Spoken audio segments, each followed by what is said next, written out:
नमस्कार मंडळी, welcome to निराली माय चॅनल. उद्याला 19 ऑगस्ट सोमवार नारळी पौर्णिमा रक्षाबंधन सण आहे. त्याची माहिती आपल्यासोबत शेअर करते. श्रावणातल्या पौर्णिमेला विशेष महत्त्व आहे. भारतातील वेगवेगळ्या भागात या दिवशी वेगवेगळे विधी केले जातात. त्यानुसार ही पौर्णिमा ही वेगवेगळ्या नावांनी ओळखली जाते.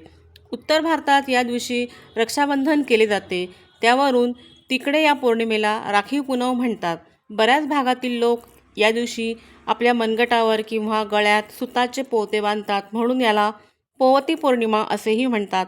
समुद्रकाठचे लोक या दिवशी समुद्राची पूजा करतात, समुद्राला नारळ अर्पण करतात, म्हणून या पौर्णिमेला नारळी पौर्णिमा ही म्हणतात. श्रावणी पौर्णिमेपासून समुद्र शांत होतो, समुद्रावरील वादळी वारे कमी होतात, गलबते पडाव होळ्या पूर्ववत फिराव्या, व्यापार चांगला व्हावा, विघ्न येऊ नये यासाठी समुद्राची पूजा करतात. या पौर्णिमेची आणखीन एक महत्त्वाची विशेषता म्हणजे रक्षाबंधन. बहीण भावाच्या मंगलप्रेमाचं प्रतीक म्हणजे रक्षाबंधन सण होय. या दिवशी रेशमाच्या धाग्याची राखी बहिणीने भावाच्या हातात बांधायची असते. संकटकाळी भावाने बहिणीचे रक्षण करावे अशी अपेक्षा असते. रक्षाबंधन हा राजस्थानचा प्रमुख सण आहे. पूर्वी राजस्थानात राजपुतांची राज्य होती, त्यावेळेपासून हा सण साजरा केला जात आहे. स्त्रिया आपल्या पतीला भावाला रेशमाची कलाकुसर केलेली अत्यंत देखणी राखी बांधतात. त्यात त्या कापसाच्या सुताच्या 9 पोती करून त्यास 8, 12 किंवा 24 गाठी मारतात. त्या प्रत्येक ठिकाणी ब्रह्मा, विष्णू, महेश, ओंकार, सूर्य, नवग्रह यांचं आवाहन करून देवाला त्या सर्वात प्रथम वाहतात आणि नंतर घरातील पुरुषांना ते वाहतात. औक्षणाच्या वेळीस बहीण भावाला भावाच्या कपाळावरती टिळा लावते. तो टिळा म्हणजे सद्विचार, सद्बुद्धी भावातली जागृत व्हावी यासाठी त्या टिळ्याचं महत्त्व आहे. तर राखीसारख्या पवित्र अशा धाग्यामध्ये शील, स्नेह, पवित्रता, वचन यांचं रक्षण करावं. तसंच सतत संयमी ठेवणारं पुरुषाचं जे पवित्र बंधन आहे, एवढ्याशा धाग्यानं मन हे जुळून येतात, त्याला भावनांचा ओलावा मिळतो. एकमेकांना जोडणारा असा हा सण इतर कोणत्याही धर्माच्या संस्कृतीत नाही. सामाजिक ऐक्याची भावना जागृत ठेवण्यासाठी अशा प्रकारच्या सणांचं खूप महत्त्व आहे. रक्षाबंधन या सणाला ऐतिहासिक आणि पौराणिक पार्श्वभूमी देखील आहे. उद्या 19 ऑगस्ट सोमवारी जे रक्षाबंधन आहे, तर त्यावेळेस 1:30 वाजेपर्यंत, दुपारच्या 1:30 वाजेपर्यंत हे भद्रा काळ आहे. त्या काळामध्ये भावाला बहिणीने राखी बांधायची नाही. तर 1:30 वाजल्यानंतर रात्री 9 वाजेपर्यंत तुम्ही राखी बांधू शकता. 9 वाजून 1 मिनिटापर्यंत रात्रीच्या इतक्या वेळापर्यंत राखी बांधण्यासाठी वेळ हा शुभ आहे. रक्षाबंधन या सणामध्ये बहीण भावाला औक्षण करते, टिळा लावते, राखी बांधते. तर यामध्ये भावाचा उत्कर्ष व्हावा आणि भावाने आपलं रक्षण करावं ही मंगल भावना असते. बहीण भावाला या दिवशी राखी बांधते, त्यावेळेस ती टिळा लावते, औक्षण करते आणि राखी बांधते. भावाच्या दीर्घायुष्य त्याला मिळावं यासाठी देवाजवळ बहीण ही भावासाठी प्रार्थना करते.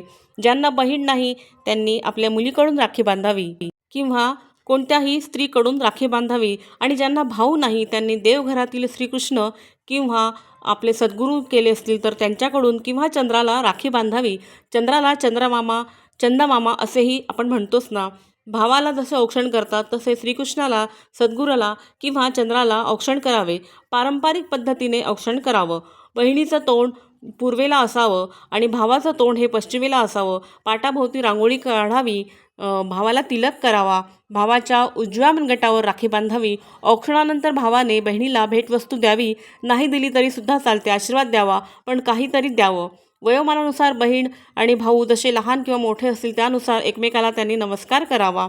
भर जरी ग पितांबर दिला फाडून, द्रौपदीसी बंधू शोभे नारायण, हे आपण ऐकलेलेच आहे.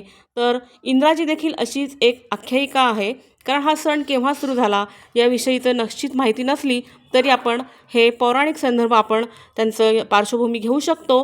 तर इंद्राची एक अशी आख्यायिका आहे की देव आणि दानवांचं युद्ध झालं, त्यावेळेस देवांचं दानवांच्या शक्तीपुढे काही चालत नव्हतं. दानवांचा राजा रुद्रासूर याने देवराजा इंद्राला युद्धाचं आवाहन दिलं. इंद्र वज्र घेऊन युद्धास निघाला तेव्हा इंद्रपत्नी शुची हिने विष्णूकडून मिळालेला एक दोरा हातावर बांधला आणि त्या राखीच्या प्रभावाने इंद्र युद्ध जिंकला आणि त्यास गेलेलं वैभव प्राप्त झालं.